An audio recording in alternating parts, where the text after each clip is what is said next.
Ito na nga, umorder ako ng trendy ngayon na chocolates. Itong Kinafe Pistachio, masarap daw to. From Frosted Delights by Andrea Perez Daon. At ito naman yung Biscoff Cheesecake na flavor. So, try nga natin buksan. Ganito pala yung size niya, no? Cute lang. Pero, carry na din. Kaysa naman bumili kayo ng tigo 1,500 to 2,000, di ba?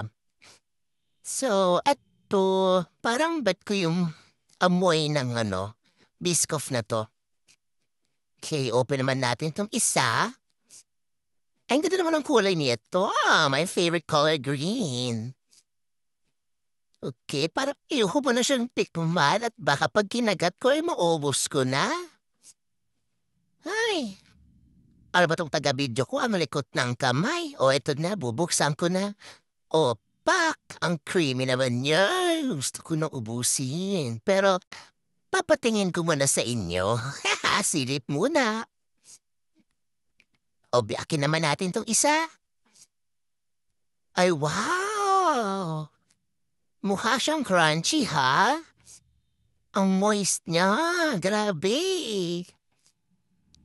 Oh my gosh, parang hindi ko kinakaya para maubos ko ata to.